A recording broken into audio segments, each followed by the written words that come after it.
Assalamualaikum warahmatullahi wabarakatuh. Perkenalkan, nama saya Miftahul Khairiyah. Pada kesempatan kali ini, saya satu kelompok dengan Muhammad Hussein dan kami akan menjelaskan tentang korelasi, definisi korelasi, macam-macam korelasi, dan contoh dari korelasi. Oke, baik. Yang pertama ada definisi korelasi. Jadi, korelasi merupakan salah satu teknik analisis dalam statistik yang digunakan untuk mengukur hubungan antara dua variabel atau lebih. Analisis ini menunjukkan sejauh mana perubahan pada suatu variabel yang berkaitan dengan perubahan variabel lainnya, baik secara positif maupun negatif. Korelasi tidak menjelaskan sebab akibat, tetapi hanya menggambarkan kekuatan dan arah hubungan antara variabel. Kemudian ada macam-macam korelasi. Yang pertama ada korelasi positif, dan yang kedua ada korelasi negatif. Ketiga ada korelasi nol atau tidak berkorelasi, dan yang keempat ada korelasi linear, dan yang kelima ada korelasi non-linear. Kemudian yang keenam ada korelasi parsial, dan yang ketujuh ada korelasi ganda atau multiple correlation. Nah, korelasi positif maksudnya adalah hubungan antara variabel yang bergerak searah. Jika variabel X meningkat, maka variabel Y juga meningkat. Dan yang kedua ada korelasi negatif.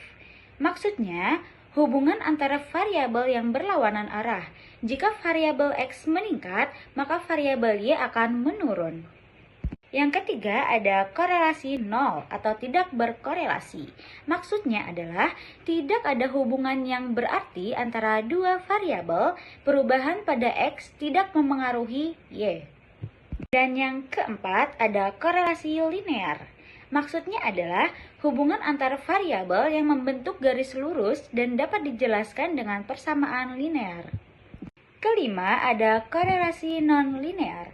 Maksudnya adalah hubungan antara variabel tidak membentuk garis lurus. Kekuatannya berubah-ubah pada rentang tertentu. Kemudian yang keenam ada korelasi parsial. Maksud dari korelasi parsial adalah korelasi antara dua variabel dengan mengontrol atau menghilangkan pengaruh variabel yang lainnya. Selanjutnya yang ketujuh ada korelasi ganda atau multiple correlation. Maksud dari multiple correlation adalah mengukur hubungan beberapa variabel yang bebas secara bersama-sama terhadap satu variabel terikat. Baik, yang selanjutnya itu ada contoh-contohnya. Yang pertama itu ada hubungan antara motivasi belajar dan prestasi belajar siswa. Nah, penelitian ini terlihat apakah siswa yang memiliki motivasi belajar tinggi juga memiliki prestasi belajar yang lebih baik. Umumnya, semakin tinggi motivasi, semakin besar usaha siswa dalam belajar sehingga prestasinya juga meningkat.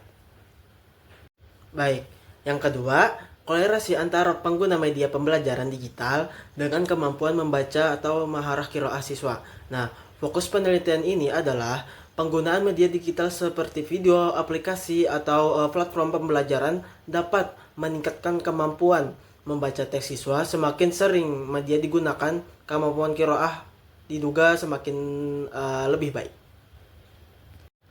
Nah, dan ketiga itu hubungan antara intensitas belajar di rumah dan hasil ulangan harian bahasa Arab. Nah, penelitian ini mengkaji apakah yang sering belajar atau mengulang pembelajaran di rumah memperoleh nilai ulangan yang harian yang lebih tinggi.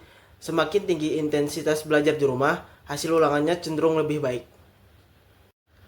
Yang keempat, korelasi antara gaya belajar visual, auditory, kinestetik, dan pemahaman kosakata bahasa Arab. Nah, penelitian ini mengevaluasi apakah gaya belajar tertentu berpengaruh pada tingkat pemahaman kosakata bahasa Arab. Misalnya, siswa visual mungkin lebih cepat menangkap kosakata melalui gambar, sedangkan auditiro melalui audio. Yang kelima, hubungan antara kedisiplinan siswa dan keaktifan dalam pembelajaran bahasa Arab. Nah, penelitian ini melihat apakah siswa yang memiliki kedisiplinan tinggi datang tepat waktu, mengerjakan tugas, patuh aturan, juga lebih aktif terlibat saat pembelajaran. Semakin disiplin siswa, umumnya semakin aktif mereka saat belajar.